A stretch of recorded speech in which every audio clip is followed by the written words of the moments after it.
let's be honest. When you were a kid, putting on a new pair of tennis shoes or trainers made you feel almost uncatchable. Look at me.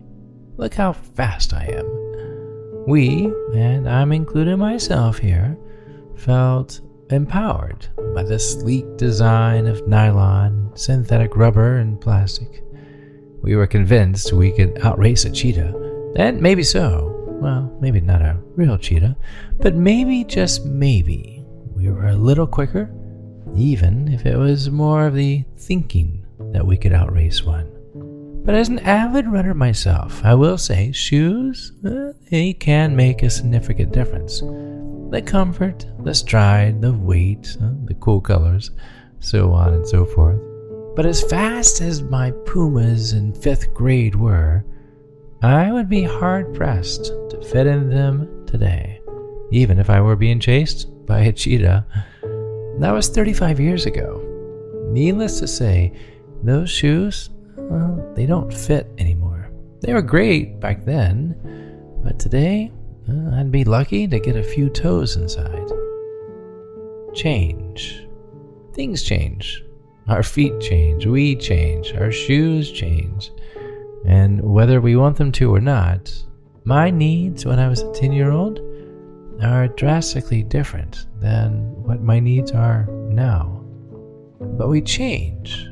Physically, emotionally, intellectually. What you needed at a certain point in life is more than likely not applicable to the here and now.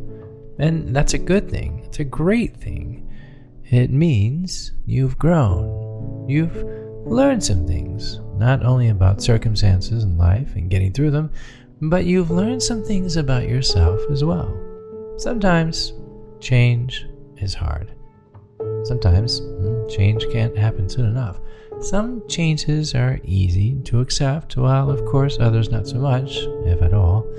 But had I held on to the idea that my sneakers from 5th grade were going to be in step 30 odd years later, well, looking back, it's easy to chuckle. I wouldn't have believed you though if you would have said, in time, you'll pass those shoes on to somebody else. You'll outgrow them and you'll find another pair. I would have said, no way. These are the best shoes ever and I'm never taking them off. What I would have missed in life had I tried to continue wearing those shoes for 30 years. But like I said, change is hard. Today we're going to look at a few ways that help us with change. Not a single one of us is spared life's curves, but having a mental plan in place for the unknowns at least helps us prepare for the road ahead. Lace up those shoes as we outrun some cheetahs. I'm Chad Lawson, and let's calm it down in 3, 2, 1. Whether you like it or not, things are going to be different. At some point, they just are. So let's work out what to do with this difference. If you think about it, there are only 2 types of change: physical and emotional.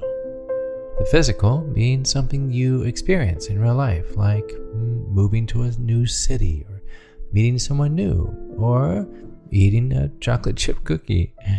The emotional being how you respond or feel about living in a new city, or your feelings toward gooey baked goodness. Physical, emotional. Now, of these 2, physical and emotional, one you can control, the other one sometimes not, depending. So, what do we do? All right, I'm going to give you 3 points. Number 1, embrace the heartache. Wait, did I just say that? Did I just say to get sad? Yes, I did. Change can be disappointing, and you will get through it, but understand this shift, this transition, this adjustment, it cuts deep because you gave deep. Take a moment and be okay with being sad. Physical, something is no longer there. Emotional, it hurts. And that's perfectly okay. So in the beginning, embrace the heartache. Number 2, talk to yourself. Literally. Maybe just a whisper or internally if you're in public, but your biggest advocate is you. Saying, I'm disappointed or I feel alone, acknowledging what you are going through is letting yourself know it's okay to go through. It's okay to go through these fears, through these emotions, or through these things that you can't even put into words. It's okay. The more comfortable you become in saying these to yourself and thinking about your thoughts, the easier it will become when sharing with a close friend or a family member. Not wanting to share your being let go of a job or going through a difficult relationship keeps the idea of conversation bottled up, suppressed, which will eventually make sharing your feelings difficult and uncomfortable. Physical, something happened. Emotional, begin eternally dialoguing how that something happened, how it makes you feel. Talk to yourself.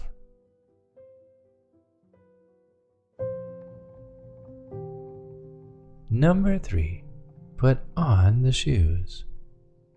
Imagine being at the starting line of a race, staring at your shoes before it begins, looking up, you cannot see the finish line. It's 26.2 miles ahead of you, but it is ahead of you. It's waiting for you to cross the line as you see some scenery along the path you've never seen before. One step, another, a small trip up here and there, but you catch yourself and continue. Why? Because wearing a metal helm means leaving the starting line. And even if you feel like each day you're waking up back at the same starting line, at least you're in the right place to begin. Change happens. Count on it. But knowing emotionally what to do with what happens gives you all the more reason to show off your tinnies and outrun those cheetahs.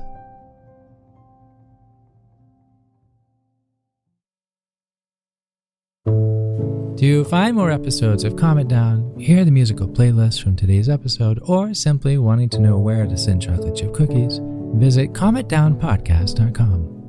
You'll even find additional resources for emotional support, including our online community and our Facebook page. You're not alone. You are not alone. This podcast was written and produced by yours truly, Chad Lawson, composer, pianist, and nationally recognized Sweet Tooth. And now something my attorney wants me to say. The views, expressions, and techniques in this episode are of my personal opinion and is not intended to, nor should they serve as a substitute for medical advice or diagnosis rendered to you by your individual doctor or other healthcare provider. Only a licensed physician should evaluate your situation, provide a diagnosis, or render other medical advice to you, and you should only act upon the advice of such physician. Now, what I like to say. I am an extreme empath by nature. But my profession is that of a composer and pianist, not a licensed therapist or physician. I hear from thousands of listeners how my music has helped them through various stages of emotional needs, and I simply want to offer this and future podcasts in aiding those needs. To find a list of licensed professionals in your area, please visit calmitdownpodcast.com. And finally, if you've enjoyed today's episode, please leave a review. While it takes less than 60 seconds to do, its impact will last for years to come, as every little bit helps in growing the awareness and the importance of emotional health. I'm Chad Lawson, and until next time, be kind to your mind, and join me next week as we calm it down.